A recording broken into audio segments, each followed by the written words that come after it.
Tout est mobile et portable. Tout c'est portable. C'est des sortes. Mobile, on fait mais la différence des deux appareils, c'est quoi? La différence des deux appareils, cet appareil, la différence c'est par rapport au contenu. Ça c'est pour cet appareil, ça c'est pour ça. Mais la différence c'est seulement pour à l'intérieur. Ici on met le tampon dans cet appareil. Ici on ne met pas le tampon. Ça fait directement. Le calibrage est automatique. Mais avec les sapins, c'est les mêmes. Mais ici on change les codes. Chaque tampon, on change ça. On change aussi les sapins. Pour la qualité.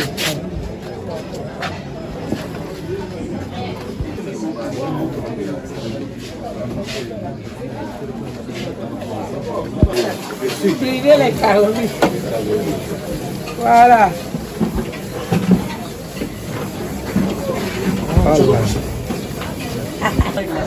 Ben, il faut faire au moins une demi-heure.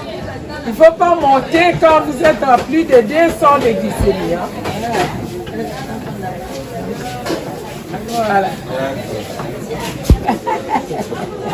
Ok, ça va.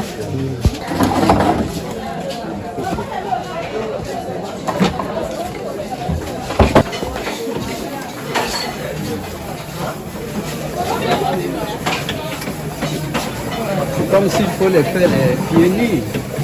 Sur Molière TV+. Connectez-vous sur Canal Sat 346. Chaque vendredi à 17h30 et la rediffusion samedi à 11h30. Un magazine à caractère promotionnel. Politique, entreprise, église, boutique, ASBL, ONG, artistes musiciens, etc., etc. À la présentation, Molière Chingala. Une réalisation signée Onite na Kinshasa bato ya pasi bazali mingi pasi ya diabete. Lokola yaza kosalisa bato kuna na mboka ya banoko mpona makambo ya diabete alobi asalisa mpe bandeko ya Congo.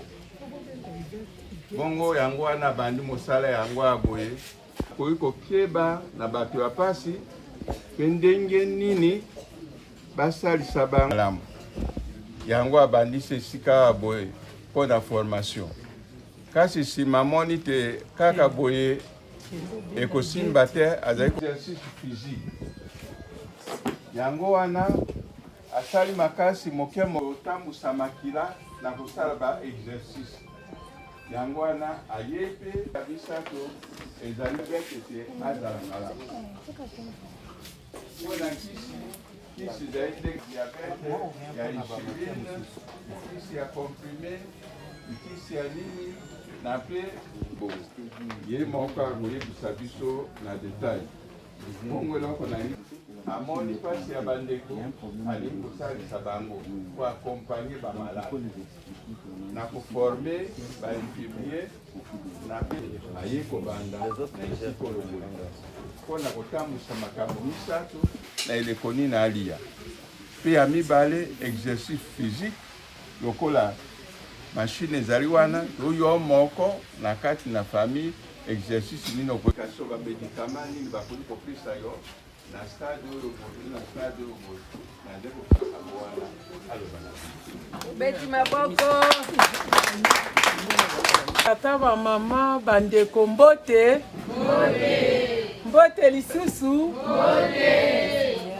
Tokozwa 1 minute po tokanisa pe baninga ebele bazalaki kati na biso na maison ya diabete oyo batiki biso oyo batikaki se eye tozwa ne fiske 1 seconde po tokanisa bango nyonso.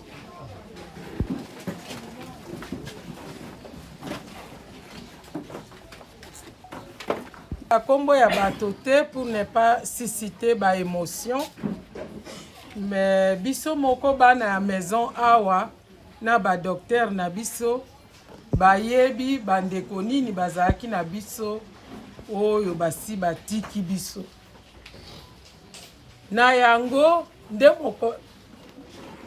mokolo ya lelo ezali journée mondiale ya diabète. Bolimbisa ngai. J'ai toujours beaucoup d'émotions.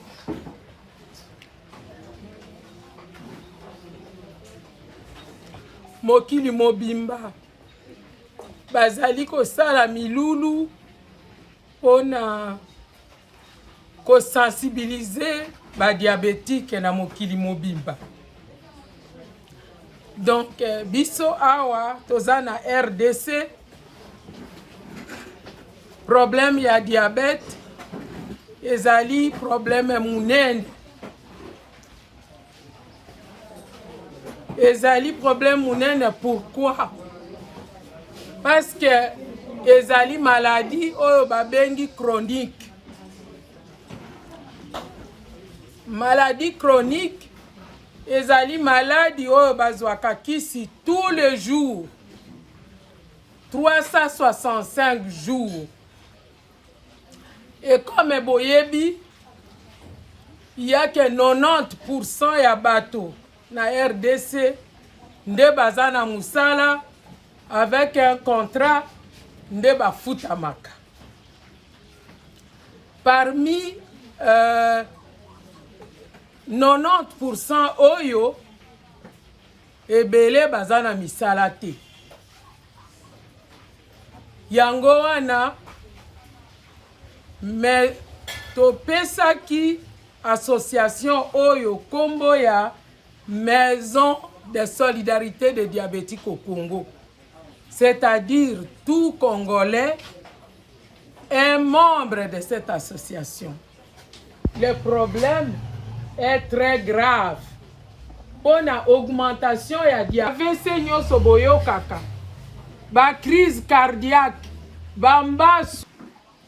Mais talaka kaka nanu ndenge pasi ezali nani yango ebele glycémie kotalaka sukali moko okofuta moins ya 3000 francs.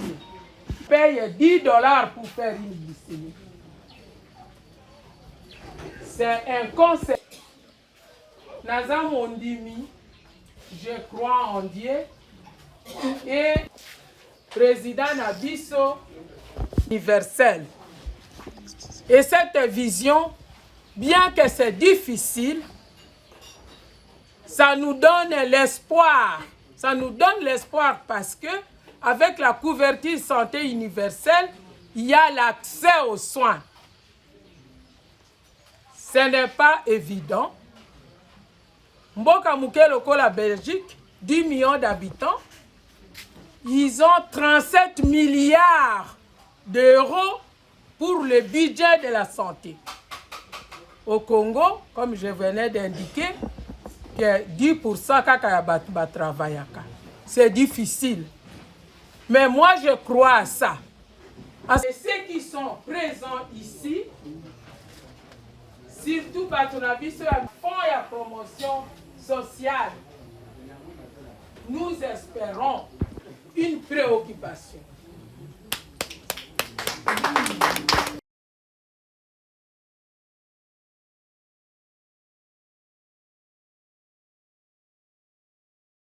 Chronique.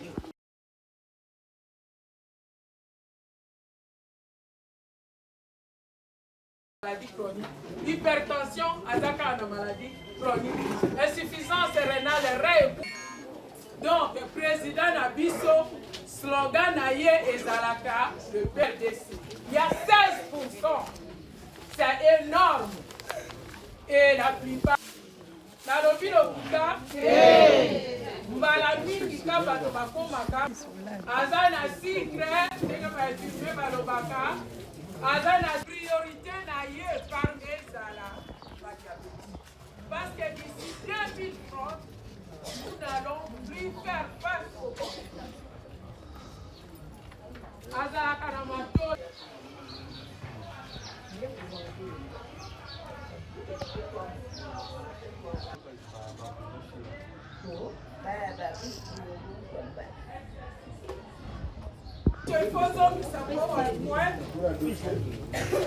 Parce que le fait d'apporter l'exercice physique, et ça a un impact dans l'insuline. Parce que, c'est-à-dire insuline et zali. Il y a un traitement mi-balé, il y a minel. Ça, la moi, misala, les aspects très importants. Attention, tu as la moto. Est-ce que la terre est la moto? Surtout, il y a un bolia. Nazaki na village moko toliaka tomelaka mai ya lobo tous les jours po eloko akolia ezake celui lundi pour changer votre minele pourquoi autant de diabète là où vous avez tout bon lundi esika insuline ebimaka comment nyonso tofutama moi je suis malade depuis naye awa baposanga lingi na bopito ebele moi plus okite de fiche na nga eza 1944 depuis nakota traitement ya maabeya ya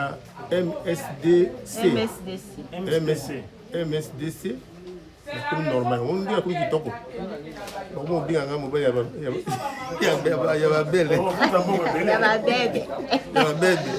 ok je suis malade mais j'essaie un peu il y a un peu d'équilibre moi je dis à d'autres personnes qui sont en train d'être trompées par d'autres centres de santé de venir ici sur l'avenue étudiant numéro 14 Mikonga Infobank, 7e avenue après boulevard, qui viennent ici. Qui viennent nous trouver ici. C'est un hôpital par excellence. Merci beaucoup. Il s'est rétabli. Maintenant, il faut que tu aies belé. Merci. Témoignage d'une place à la frontière. Témoignage. Batala Nenga Nazar. Naiki Boite, Naiki, n'a pesé 47 kilos. Mais le nom a joué à 80. Donc, mais j'ai juste toujours en bonne santé. On les a témoignages dans la CPLA. Pena Mimi Batte Beleo. Merci. 50. 30 t-shirts. likambo ya douane ezoboma biso yango wana na biso à travers le ministère ya biso ya affaires sociales il faut basunga biso ndenge na ndenge badokter na biso baza na bakisi ya comprime bazopesa ngai insuline mpo na ya kosalisa mboka lokola Congo. Mbote. Donc je connais Mama Béa depuis 2019. Hein? Et je suis venue la première fois au Congo en 2016. Naidi Mama Béa depuis 2019, puis naiki awa na mboka Congo na 2019. 2016. Très bien. Ok. Sika na vandaka tozali na ye mboka moko mais sika na bisika ekabani na 100 km. Voilà. C'est grâce à l'association belge du diabète. Ezali na lolenge pe na nzela ya association ya ba oyo bakipaka diabète na Belgique de Toyebanaki. Voilà. Et donc en fait, j'avais prévu d'aller en voyage à Kikwit pour un projet que je soutiens avec mon ASBL qui s'appelle Aide au tiers-monde. Na mibongisaki mpona kokende na Kikwit mpona kokipe misala moko ya baprojet mabongisi moko na association na ngai kuna na Kikwit. Et on me demandait là-bas de parler du diabète. Bayebisaki ngai na solola na bango na ntina ya diabète. Et je ne comprenais pas pourquoi il y avait beaucoup de diabétiques au Congo et je voulais avoir des explications. Na sosolaki te ntina nini na Congo badiabétique bazali ebele mpe nalingaki komaniola koyeba yango malamu. Voilà. Donc j'ai été en contact avec Béa qui m'a expliqué.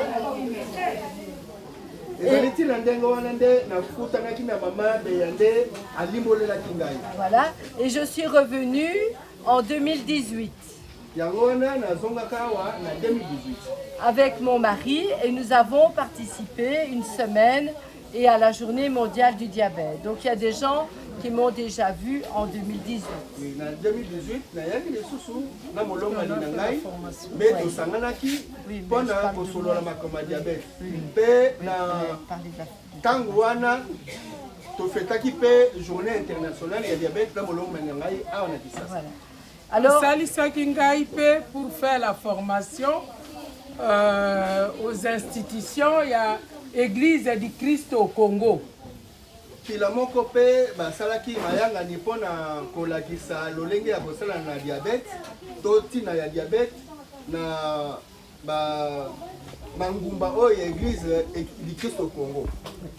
Alors j'apprécie beaucoup Mama Béa parce qu'elle a vraiment envie de partager son savoir, parce que même c'est comme en Belgique, ce sont des diabétologues qui s'occupent des diabétiques. En tout cas, na sepela mingi na Mama Béa po ami pesi makasi na likambo oyo ya kosunga ba diabétique na mayele na ye na bomoto na ye mobimba ami kotisi na yango.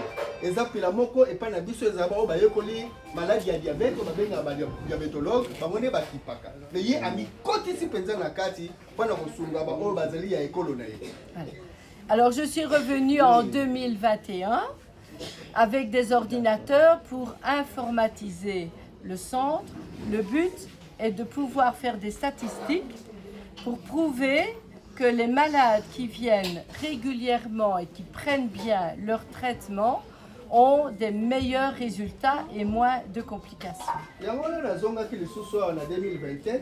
2021, na makoki ba ordinateur pour na koyeba kotela makila kokotisa o etali makila na kati ya ba données na tina toyeba ke ba oyo balandaka malamu batoli pe komibikisa, c'est-à-dire kozwa soin na diabète nde santé na bango ekinaka malamu.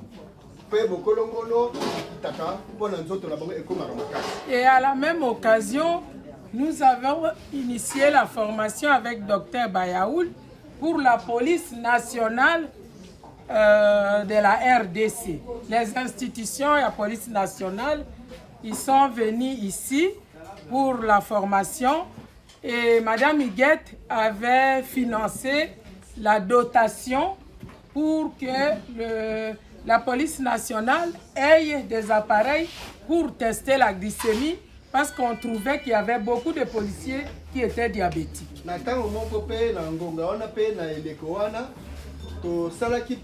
Docteur Yaouli kotangisa ba oyo bakipaka ba policier na kati ya engumba na bango nde mama amemelaki biso pe makoki ya mosolo pona kokobisa musala wana liboso na lolenge wana pe ba pare yaki pona kotala pe to monaki na kati ya ba policier ebele te bayingelaki na maladi wana mais présence na ye ezalaki malamu pote et permetaki projet wana ekeleti na so.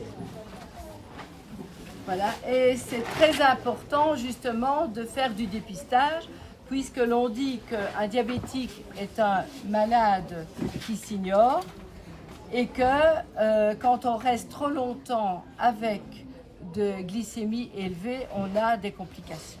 Na yango wana ezali dépistage. Pote tolobaka ba diabétique bazali bato ya mal. Ona ba oyo ba bandina biso wa mwakala bayebi ndenge tobandaki na ba condition nini tozalaki pe malembe nzamba za kosunga na engagement ngai na banzi soki na kote mambula MSDC et ba impression ndenge tokutanaka pe ebele bazolakisa ke mosala oyo ya maladi azalia wa président Papa Léonard yaka opesa biso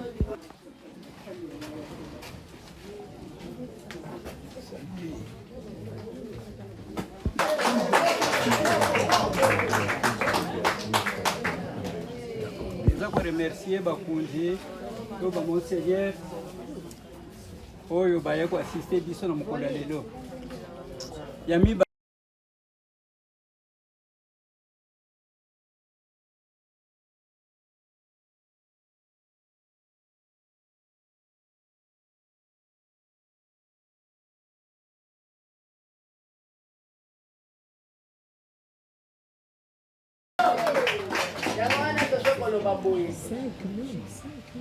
bato nyonso baye kotala biso na bapapa ya milimo bazali awa na bayebanso bamoni intere ya koya kola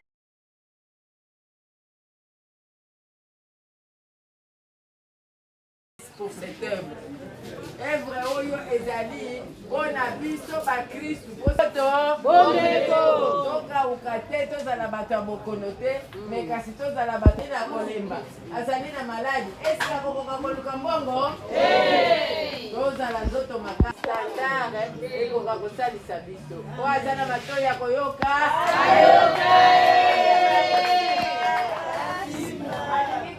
osunga biso baautorité nyonso baza kati esika oyo topesi bango merci naza na moke ya koloba nga nayaki na maison oyo nayaki na 130 kilo nazalaki kutu kokoka kotambola te me lelo oyo nakomi na 99 kilo na aide ya maison oyo ya minganga na biso kati esika oyo na bainfirmière na biso kati esika oyo na kati ya conseil na bango bazali koteya biso ntango nyonso kolobela biso ndenge nini tokamata kolia na biso kotambola nazalaki soki nazotambola ifo nazala na garde ko mwana ifo azala pembeni na ngai mpo na kokoka te sika nazotambola pema me lelo yo nakomi libre na kiso nga nazozwa oyo nazomela badokter na biso bazosala mosala monene ya koteya biso soki bamoni oyo na rendez-vous te bakoloba na yo mpoka na bien na biso bainfirmière na biso bazosala mpe ebele soki te oye te to nini en tout cas il faut landa na examen il faut sala nyonso bazolandela biso mpo na bien na biso en tout cas na bondelaka toujours nzambe abatela mama beya esika nga nawutaki nazali so naki hôpital il faut bana baya kolanda bango bazoreanime ngai me bana nakoma kati esika oyo en tout cas nakoma pepele sikre mataka ngai lisusu te nazozwa kisi azokanisela biso nzambe atikalaka na nyongo ya moto te akanisa libota mobimba ya mama na biso beya na monene azosala soki lelo nga nakomi kotambola nakute na baleki na ngai nazala biso naobenga bango bazokima ngai balobi bazosenga kaka me lelo bakomi so bamoni ngai babi okomi ngemugemu bondeni ngabi mezo badiabetike yango tozomema mpe bato ebele baya esika oyo mpona mezo oyo nani akondima bandimaka te na nzela ya mama na biso beya nzambe akanisela yo amona yo amona libota na yo mpe bandeko nyonso na mikila poto oyo bazosunga biso nzambe akanisela bango apesa bango susu ebele oyo moke nazalaki ya koloba napesi kaka merci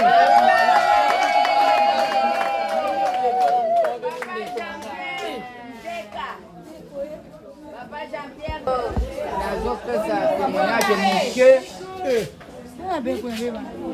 nazalaki kokoka kotambola te ka mapeka boye nayebaki te nakanisaki lokola bandoki nde baloki ngai nzoka nde eza maladi moko meme na bamboka na bandeko na biso bazosila likolo ya maladi oyo sans le savoir nzambe oyo amonaka na mitema ya bato kolela ya Congo atindeli biso musungi po amemela biso bakisi nakanisi soki ezalaka moto azoyoka malamu te mbele toza ebele boye te c'est-à-dire changement ezali alors biso mpe lokola bamédecin nde bazoloba maladie chronique nazoloba liboso ya basali na nzambe mais liboso na nzambe maladie chronique existaka te eza na maladi moko te oyo nzambe akolobaka bima na nzoto oyo nde maladi alobi nakobima te ezalaka te alors biso totia mama oyo na kati ya loboko na nzambe po akende nzambe amema ye esika ya kokende komemela biso kisi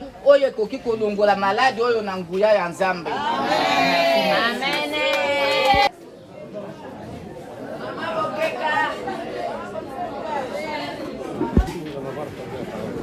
Vote na bino yoso. Bon, nangina lobelo komoko. Nangina intervenir mingi na kamama lobaki mutu ya tambola boye. Aye barate ke aza diabétique. Mon problème c'est quoi? Ngai naza mutu ya affaires sociales via Fonds national de promotion des services sociaux. Dans les cas qui a rapport à ma campagne d'enquête na ngai contrôle. Bazana mikanda batinda ke pa na biso toye contrôle ko toye bo juste là on y va sala. Voilà, la grande surprise, donc, il y a qui va dépister ngai. Volontairement, il y a papa Lambert, est-ce que vous pouvez dépister ngai? Vous avez un air beaucoup de sucre matakanga. Air accueil à Talinga glycémie, c'était à 406. 406, moi-même je ne savais pas. Naye binangate, ceux qui ont le diabète, naye kananga fait mon côté, mais la bande constaté qu'il y a des symptômes, moko boya ko suba mingi. 406, abino, kende de mobile, baye kota la kuna 12. Aye ko ibisanga au kota qui déjà na zone rouge. Babenga ki maman habité. Kozana bato service mo affaires sociales bayaki à contrôle tala kabo yebo. Automatiquement maman exige ki examen à l'immédiat. Basali examen. Pesinga bakisi, ngamoko, nabandai ko banga déjà. Nabandai ko banga parce que eloko na bela raté na yoka eloko mote comment na zeli yango wapi. Kende pas pe docteur to kutani naye. Allez balobi nanga non. Yengo zanga il faut bandozo batonga. Na bitonga. En tout cas ngala supporter na batonga ti. Batonga yango ya ndenge nini. Ameka il peut expliquer titi j'ai compris. La bandit yango ça fait 4 mois j'ai 3 mois et demi. Oyo ngala landela kawa. Na suka ande na ye awa na yi ko sala examen musu hémoglobine et au koma na 7 de 12 à 7. Après na ye glycémie, ils avaient qui de 406 après 3 mois na za siko na 153, je viens de vérifier tout à l'heure. C'est moi na ngai na témoigner mingi pour na maison yo. Et puis je veux remercier mingi ba corps médical yo so bazawa na suivi na bango et puis na marque na bango bazo traiter biso. En tout cas, Nzamba Pambola Maman Béa, à la maison. Pour accompagner Bino à tout moment. Merci. Il est temps comme inspecteur, tant que tu continues à un bureau, à bandi ko attaquenga. Bino bozo salambongo. La qui serait signe ni nezo la qui s'ake babolande bozali ko sali. Il est akenda ki nangai vraiment pour coincer ngai. Na ebite ka esprit moko yena ah papa. Yo pe libumu bo ndenge nini. Ko pe sangana no glycémie appareil total ai. To sala yebo mbala moko 400 moto na yeko tune bon comme eza esika tozwa kambongo yo pesa ngai 500 000 ofuta ate ngape na zali mobola nami na mbala moko voilà on est gana dia moi di loba yango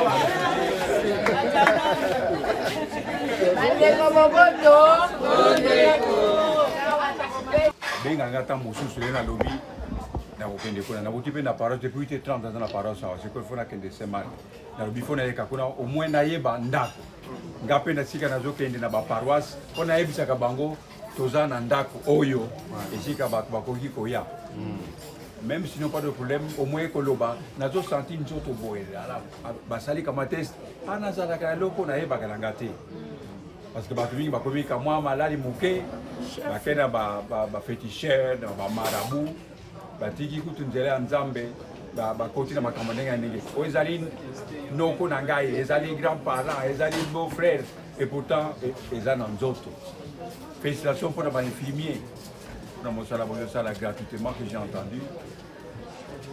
Ils guettent la FESA va bien avec FESA deuxième baptême FESA pour les infirmiers. Félicitations parce que sans bino mosala o ekoko sala maté. Na yoki pe kona balutu ben na ibite pokozwa kama eloko. Félicitations à tout le monde. Na ko banda koyebisa na ba paroisse nyonso ya kin est kendako yo ezali toujours bienvenue pour na bango banso.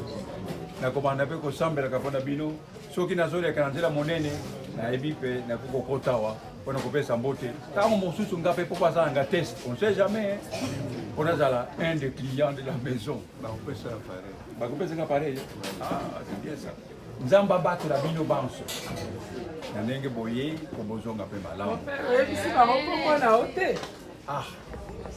Kombo na ngai Edouard Monseigneur. Simba. Ah oui, c'est Monseigneur Edouard Simba Ngoma, ordonné évêque auxiliaire de Kinshasa depuis le 8 septembre 2023.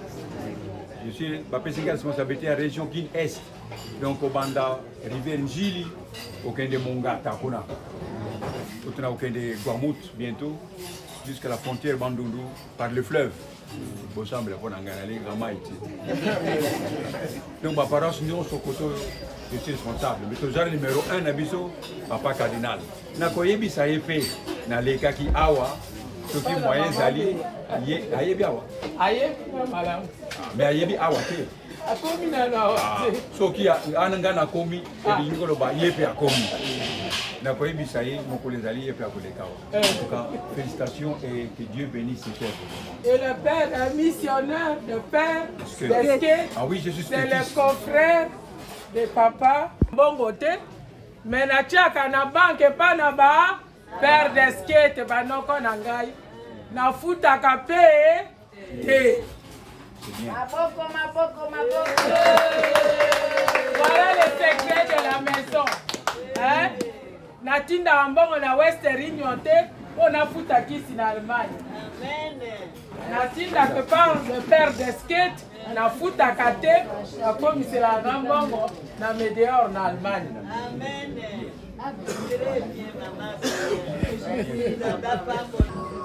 Et puis, mon confrère, évêque émérite Isala, est aussi là-dedans parce qu'elle a accompagné la sœur Béatrice. Et puisque c'est dans ma région apostolique, ici, Kin-Est, j'ai tenu quand même à connaître la maison, de voir ce qui s'y fait. Et pour cette journée internationale aussi, montrer que l'Église est toujours présente là où il y a des gens qui ont besoin d'aide, s'engage pour soulager la souffrance. Alors une œuvre pareille, c'est une œuvre encouragée. Hein. J'ai entendu quelques témoignages des gens qui étaient très mal, presque en train de quitter ce monde, mais qui petit à petit, avec les encouragements, les enseignements, les conseils et les soins qu'ils ont reçus ici, pas trop cher par rapport à d'autres endroits, ils ont témoigné que ça va. Et ils deviennent presque des porte-parole à d'autres qui se découragent quand ils ont le diabète, et ils encouragent à venir se faire soigner. Donc ça peut se guérir. Il y en a qui étaient devenus très malades, mais maintenant ils sont bien. Alors, ils sont équilibrés. Je les félicite pour ce travail et je les encourage. C'est pour ça que je suis passé. Hein. Merci beaucoup. Je vous en prie. La solidarité. Diabète pour Nakolonga yango il faut kozala lisanga. Parce que neti eza na ba contrainte ebele na traitement na yango. Il faut kozala régime. Il faut komelaka kisi presque tous les jours. Il faut que ça l'exercice physique. De temps en temps, ndenge balobaka na français, ce qui est chronique n'inquiète plus. À un moment donné, découragement et yaka. Ah, nasalaka biloko yango besi malade yango pe ezali. Pourquoi on a testé tous les jours? Mais le fait que maison de diabète, les sanguisabino, bozo ça les chances d'expérience, et ça mutuya makasi pour notre traitement, puisqu'il y a des olènes de sabino que vous adhérez à un traitement, à la contrainte à traitement. Donc, pour l'embater, il faut boyaka. Et ça perte du temps, boyaka awa, et ça peut aider bino pour que vous adhérez à un traitement, n'andenge longobani. Malade OEP, les OP sans mingi na ba charlatan, boye kaka bango te. Puisque c'est la douleur te, pasité, fièvre te, ba charlatan, bayaka facilement, oh ngana sonyaka diabète. En fait, malade OEP ba charlatan ba sonyaka mingi zaka diabète. Pour même si on appelle sur n'importe quoi, on peut battre ceux qui sont efficaces. Mais période nazala qui médecin n'a pas vu 8 na maman yemo. Tous les la diabétique, na docteur Mpoli. À ce moment-là, j'avais compris. Toujours technologie que ça la casse. Pour ça là que micro et qui est dans cimetière, parce que ça le témoignage, pas charlatan ba aller société. Pour akoye koko ça va na télévision, là na sonya ka diabète, na pesa kaboye. Bato mususu pe asali témoignage na kende ke pa mutu songolo na komi bien. Ça fait 8 ans na melaka lisusu qui cité na lia kaboye na et mais jour ba complication ekoya. A komi hôpital azana comment akosala lisusu témoignage te que charlatan wana moto azobomisa ngai. Donc boyokaka bango te, bolanda mateya, boyaka puisque lisanga échange d'expérience nde ezopesaka bose découragé te, surtout que maladi wana esala capacité. Nasepeli mpe nazopesa longoya na mama Béatrice parce que c'est ça l'humanité. La vie n'a pas de sens si vous ne vous serrez pas la main, si vous ne vous entraidez pas. Aujourd'hui, Azo Sali Sabino, côté à diabète, côté Moussou Moutoussou, Azo Sali Sayepe, pour la Tonga et Lamba, pour Eloko Moussou. Donc nous nous entraidons, personne ne se suffit à lui-même. Il y a un message dans l'Ian, on appelle ça, on appelle ça Longoya, on appelle ça Longoya, on papa. Molimo, Linga zo soutenir na yo kaka maman Béatrice Alobaka. Mon père, le fait qu'à se déplacer pour Aya, pour soutenir Evreux, présence c'est inutile. Nous avons salué présence, il y a l'autorité, il y a l'État, on va se déplacer. Les Ambo comme nous avons remercié Bango, service social. Oui, il n'y a pas de représenter l'État. Message maman Béa Tine dans l'État, beaucoup nous avons il faut tous dans la solidaire. Initiative et la solidarité sous Kanaïdé. Bandeko ya Belgique, baza ko aider. Mais bisopé, tout s'entraide. Batoyo, il y a toujours moyen. Bah, notable, il y a commune, il y a quartier. Donc il faut faire au moins quelque chose. Ça peut toujours aider. On ne peut pas aider seulement avec des millions. On va payer un million pour nous. Mais je pense que ça donne un million. Parce que le fait que ça peut aider, c'est une grande richesse. Merci Longo, il n'y a pas d'équipe Mobimba. On vous a pour ça.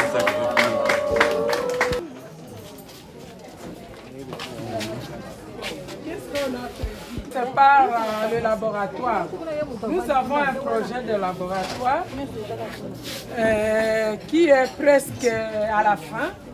Il nous reste juste la mise en œuvre parce que je laisse Madame Lydie s'exprimer. Elle a un master en biologie médicale et donc elle va présenter son service. Donc ça à Lingala. Donc, nous avons service à laboratoire. C'est presque à la fin, mais on n'a pas encore débuté. Pour le moment, on fait ça dans la carte de méthodologie de 15 secondes, c'est pareil, c'est potable. On a d'autres. Tout est mobile et portable. Tout c'est portable. C'est des sortes. Mobile, on fait. Mais la différence des deux appareils, c'est quoi? La différence des deux appareils, cet appareil, la différence c'est par rapport au contenu. Ça c'est pour cet appareil, ça c'est pour ça. Mais la différence c'est seulement pour à l'intérieur. Ici on met le tampon dans cet appareil. Ici, on ne met pas les tampons. Ça fait directement. Le calibrage est automatique. Automatique. Mais en fait, les sapins, c'est les mêmes. Mais ici, on change les codes. Chaque tampon, on change ça. On change aussi les sapins. Pour la qualité.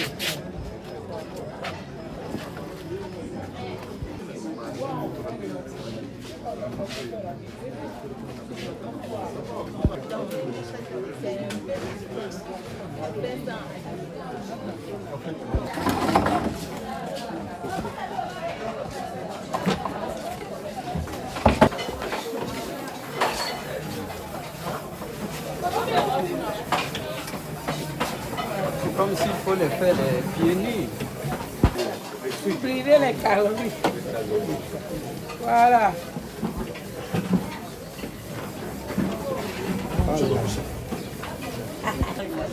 Ben, il faut faire au moins une demi-heure.